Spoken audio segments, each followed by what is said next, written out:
pahiga. Kontrolin mo. Kontrolin.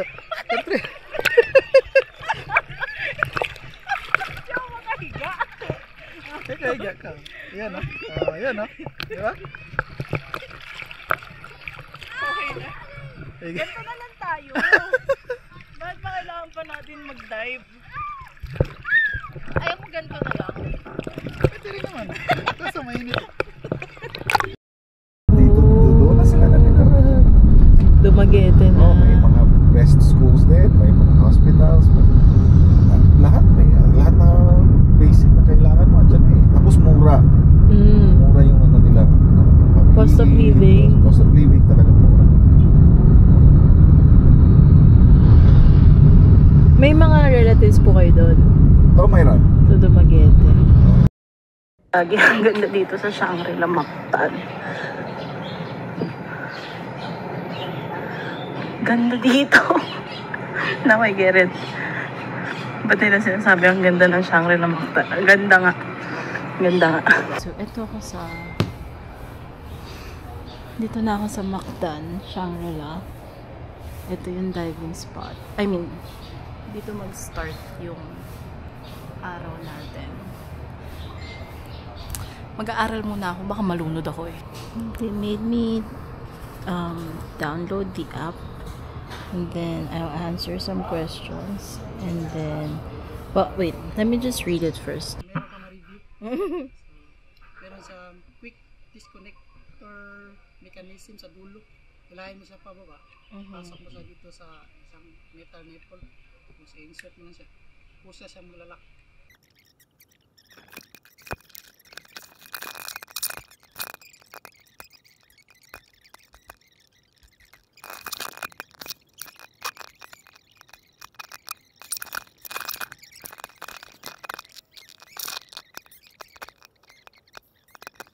Naamtramtan ko. Nagbawa. Nagaling dumating na. Sabi kasi 7:30 eh. Dito ka na eh. Bigla nga ako. Nag-learning ko. Thank you.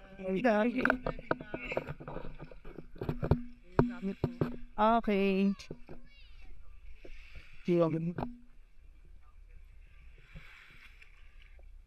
Ito yung sige. So,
Say hi.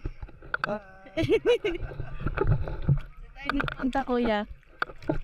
Pumunta kami doon sa mga almost 5 meters, 4.6 meters. Pagod pala. Oo, kalahating oras kami. Pagod pala to. Okay na tayo. Sabi kasi may gana lang tayo eh. Tara. Okay na tayo? Ano tayo? Tangkay lang tatanggalin.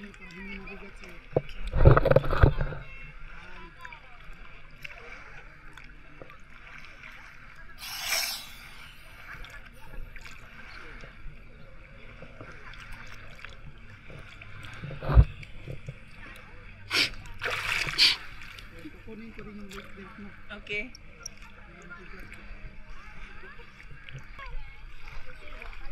Tapos na kami ni Kuya. Enjoy ka, Kuya. Nung una gusto ko umakit sa doon. So, ganun ako ng ganun. Nalilito ako kasi, like, tsaka okay. So, nagkaganon ako sa'yo, tapos bigla akong gaganon. Okay na ganito. Get up nga pala yun. Okay ako ng okay, ganito nga pala yung okay. Equalize. Pinga. Yun yung pinakamahirap. Tsaka yung pagka kaya hinahawakan ko na lang yung mask ko. Para hindi na siya pasukan ng tubig. So, sa mga ganong mga problema, madali namin madali namin mabigyan ng solve. Kasi kumpara sa mga patungkulas, wala na. Ano talaga yun? Cancel yun. Kasi hindi pa kababay. Kahit sa mga banging day, wala lang. Pag-ibog mo pa lang, may presyo na ng tubig, di ba? Pakit-pakit mo yung tenga. Hindi yung pinaston ko lang. Lahat ng nagagawa, ang say. O, kami ka na yan. Balik na. Pwede naman i-reschedule? Unlike sa mga TCS kanina, o think po, mga magagawa pa kami. We're back. Ano na ba? Warning. Here is an visa.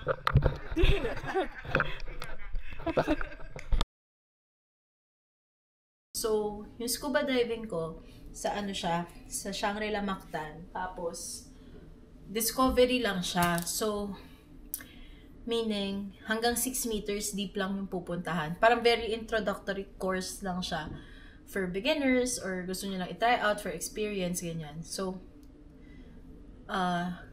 nag-start, ang call time ay 7:30 AM. Kasi magsa-start daw siya ng 8. So, dumating ako doon before 7:30. I'm a changed person. Morning person na ako. So, pagdating doon, fill out ka ng mga forms. Pagda-download din ka nila ng app nila, yung PADI na app, yung parang Association of Divers, Professional Association keme. Basta may app na ida-download. Tapos, fill out mo yun, medical forms, ganyan. Tapos, papagbasahin ka nila ng course dun sa app. And then, lahat naman ng ituturo yung basahin ka ng course, i-fit sa'yo yung wetsuit, yung BCD, buoyancy, yung jacket, yung suit, yung jacket, yung fins, yung shoes, lahat naman siya isusukat. Tuturo naman lahat ng equipment na kailangan. Tapos, punta na kayo ng tubig. So, dun sa tubig, ituturo ulit yung mga dapat malaman. Tapos, ite-testing mo yung gear, yung equipment mo, kung comfortable ka na. Tapos, ayun, so slowly, papahingahin ka underwater.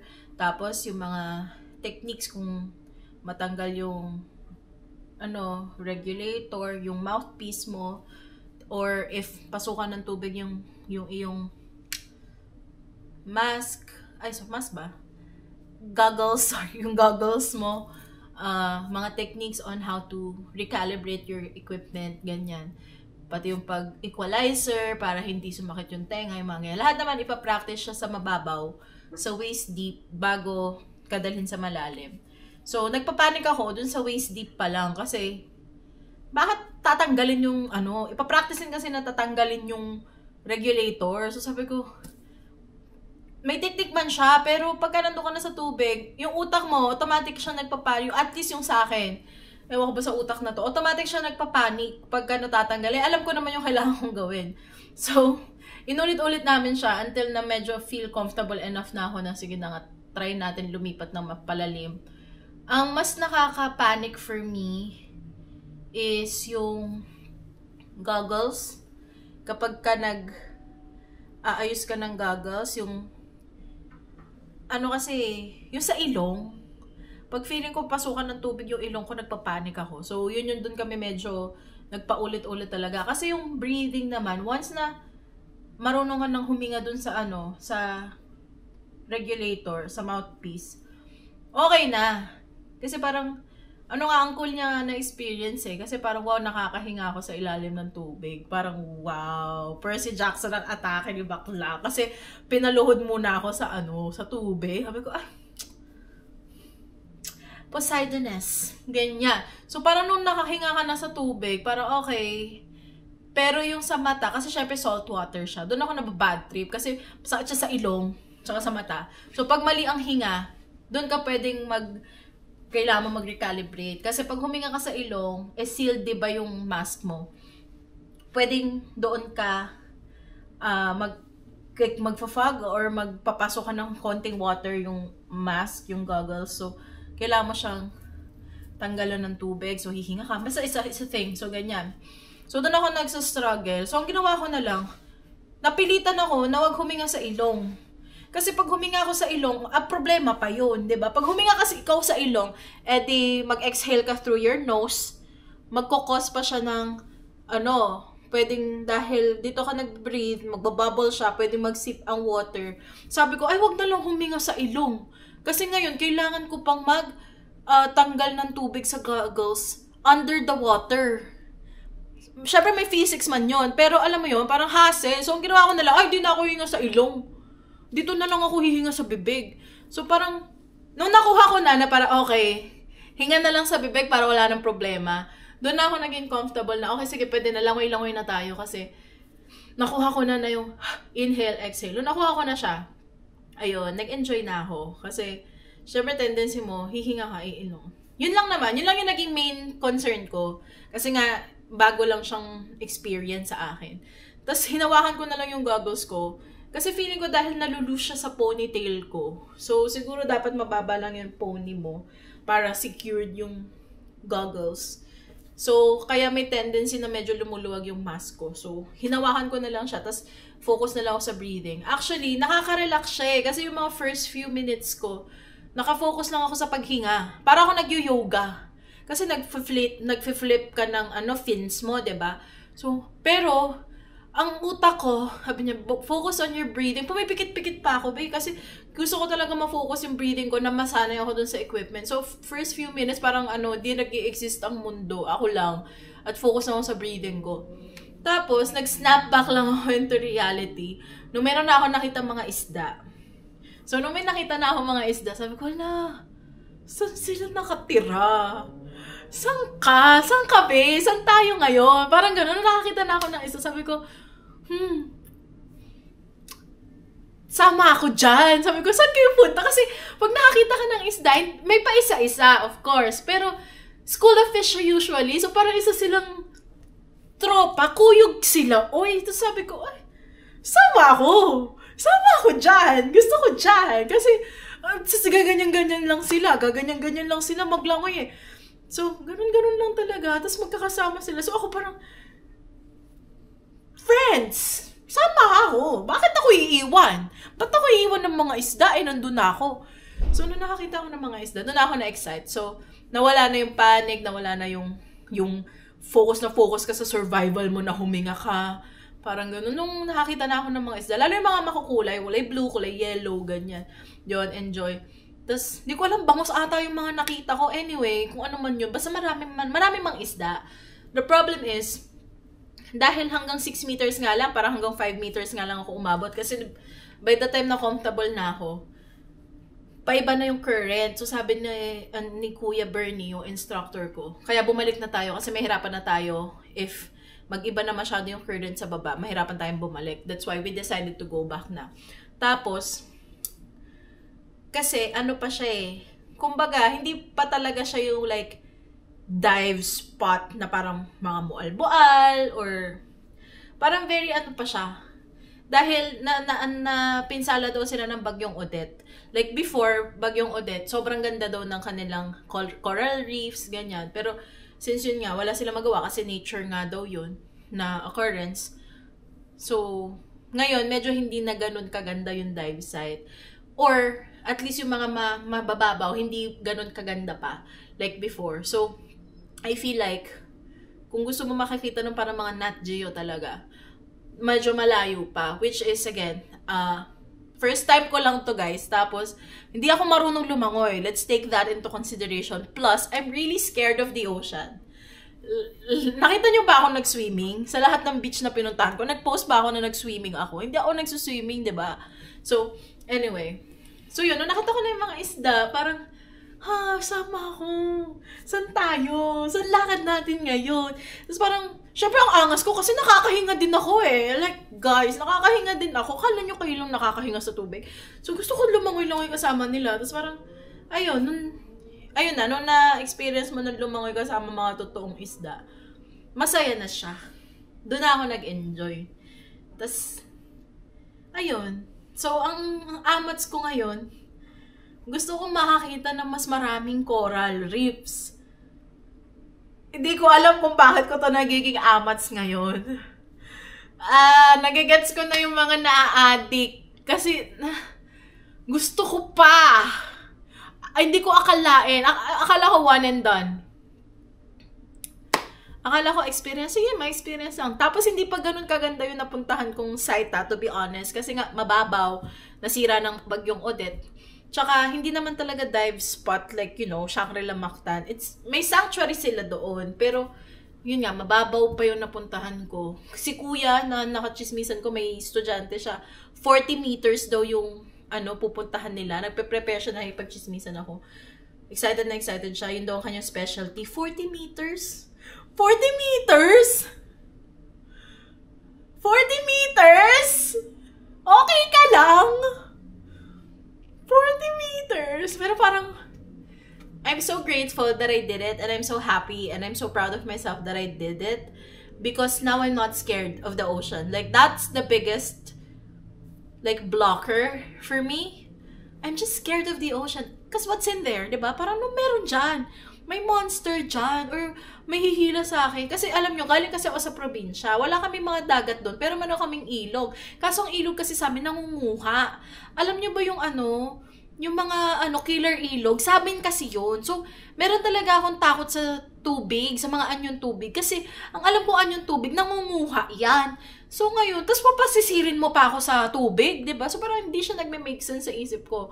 Pero ngayon, wala na. Parang, okay naman pala. Di naman pala dapat nakakatakot. Dapat pa rin, heighten your senses. Na dapat, fear is not bad, sabi ng dive instructor. Pero parang, hindi siya dun dapat limiting. Diba? Parang fear, it's just there. Parang adrenaline, to heighten your senses, mas alert ka, ganyan-ganyan. Pero it should not limit you. So sabi ko parang, alam ko naman lahat ng ito in theory. Pero unless kasi gawin mo talaga, di mo talaga siya matututunan. So parang, breathing through your mouth, alam ko naman siya in theory, pero nung mga unang lubog ko, parang, up, ganun ako ng ganun. So parang, anyway, that's just it. I'm so glad I did it.